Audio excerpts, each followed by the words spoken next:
Super star Rajinikanth அவர்களை பற்றி இளைய தளபதி விஜய் அவர்கள் கூறியதை தற்பொழுது காண்போம். சின்ன வயசுலிருந்தே நான் ரஜினி ரசிகன். வாரத்தில் 4 நாள் ஸ்கூலுக்கு போனால் 3 நாள் ரஜினி படம் பார்த்துட்ருப்பேன். எனக்கு 5 வயசாகி இருக்கிறப்ப ரஜினி சாரோட அன்புக்கு நான் அடிமை படம் ரிலீஸ் ஆச்சு. எப்படியாவது படம் பார்த்துடணும்னு ஆசை. ஆனால் ஸ்கூலுக்கு கட்டடிச்சிட்டு போகிற வயசு அல்ல அது. அதனால் நான் என்ன பண்ணினேன்னா, அப்பா ஷூட்டிங்க்கு போன உடனே எங்கள் அம்மா கிட்ட ரொம்ப அடம் பிடிச்சி மேட்னி ஷோவுக்கு போயிட்டேன். மேட்னி ஷோ பார்த்துட்டு வெளியே வந்ததும் திரும்பவும் ஈவினிங் ஷோ பார்க்கணும்னு அடம் பிடித்தேன். ஒரு போடு போட்டு வீட்டுக்கு கூட்டி வந்து விட்டாங்க. அங்கிருந்து நேரே சுரேந்திர மாமா வீட்டுக்கு போனேன். அவருக்கு நான் செல்ல பிள்ளை. என்னடா திடீர்னு வந்திருக்கேன்னு கேட்டார். அன்புக்கு நான் அடிமை படம் பார்க்கணும்னு சொன்னேன். என்னடா திடீர்னு வந்து சொல்கிறானாரு.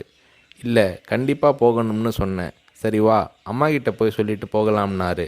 இல்லை, அம்மா கிட்ட சொன்னால் திட்டுவாங்க. நான் உங்கள் வீட்டில் இருக்கேன்னு சொல்லிட்டு வந்துட்டேன். படம் பார்த்துட்டு நைட்டு போயிடுறேன்னு. அதே மாதிரி சுரேந்திரர் மாமா கூட போய் 2வது தடவையாக படம் பார்த்துட்டு வீட்டுக்கு வந்துட்டேன். அப்படியும் சும்மா இருக்கலை. ஷூட்டிங் முடிஞ்சிட்டு 9 மணிக்கு அப்பா வந்தார்.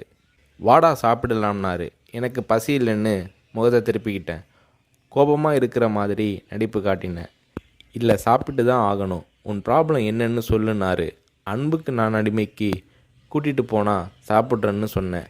சாப்பாட்டை பரிமாறிக்கிட்டு இருந்த அம்மா என்னை பார்த்து, அட திருடா, என் கூட வந்து அந்த படத்தை மேட்னி ஷோவில் பார்த்துருக்குற மாதிரி முறைச்சி பார்த்தாங்க. சரி வந்து சாப்பிடுனாரு. சாப்பிட்டு முடித்ததும் நைட் ஷோவுக்கு கூட்டிகிட்டு போனார். உண்மையிலேயே அன்னைக்கு மேட்னி, ஈவினிங், நைட் ஷோன்னு 3 தடவை ரஜினி சார் படம் பார்த்தேன். படம் பார்த்துட்டு வந்ததும் அப்பா கிட்ட ஒரு அன்பு கட்டளை போட்டேன். நாளைக்கு நான் ரஜினி சாரை பார்க்கணும், அவர் கூட நின்று ஃபோட்டோ எடுக்கணும்னு சொல்லி அப்பாவோட கழுத்தை கட்டி பிடிச்சிக்கிட்டேன். அடுத்த நாள் காலை நானும் என்னோடய ஃப்ரெண்ட் கார்த்திக்கும் அப்பா கூட போனோம். ரஜினி சார் வாகினி ஸ்டுடியோவில் ஏதோ ஒரு ஷூட்டிங்கில் பிஸியாக இருந்தார். நான் ரஜினி சாரை நேரடியாக பார்க்கிறது அதுதான் முதல் தடவை. எப்படி ரஜினி சார்கிட்ட பேசுகிறதுன்னு பயந்துக்கிட்டு இருந்தேன். அவர் கூட்டிகிட்டு போய் அன்பாக பேசினார். அப்படியே என்னை தன்னோட மடியில் உட்கார வச்சுக்கிட்டு என்ன படிக்கிறேன்னு கேட்டார். சொன்னேன், நான் உங்கள் கூட நின்று ஃபோட்டோ எடுக்கணும்னு சொன்னேன். சிரிச்சுக்கிட்டே என் கன்னத்தை தட்டி கொடுத்து எங்களை அணைச்சிக்கிட்டு ஃபோட்டோவுக்கு போஸ் கொடுத்தார். என்னால் மறக்க முடியாது அந்த இனிய நாளை, அவரது அன்பான அரவணைப்பை. வீட்டுக்கு வந்ததும், அப்பா நீங்கள் பெரிய டைரக்டர்னு சொல்கிறாங்க, ஆனால் என்னால் உங்களை டைரக்டராக ஏற்றுக்க முடியாது. எப்போ எங்கள் தலைவர் ரஜினியை வச்சு டைரக்ட் பண்ணுறீங்களோ அன்னைக்கு தான் உங்களை டைரக்டராக ஏற்றுக்குவேன்னு சொன்னேன். அப்பா என்னை பார்த்தாரு.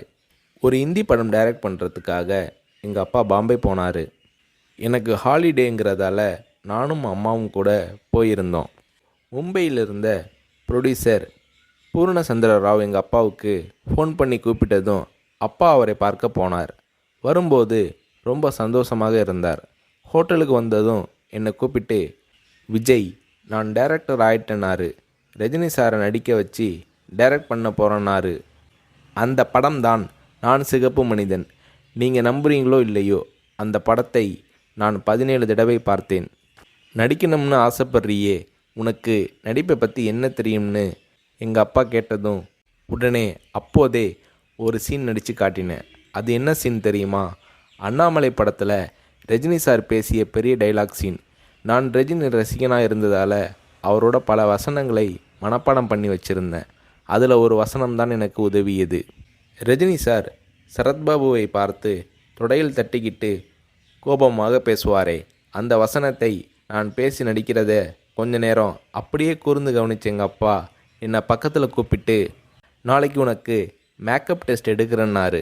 அவர் அந்த வார்த்தைகளை சொல்லி கை குலுக்கியதும் எனக்கு சிறகு முளைச்சி ஆகாயத்தில் பறக்கிற மாதிரி எல்லையில்லாத மகிழ்ச்சி பொங்கியது என்று நடிகர் ரஜினி அவர்களை பற்றி இளைய தளபதி விஜய் அவர்கள் கூறுகிறார்.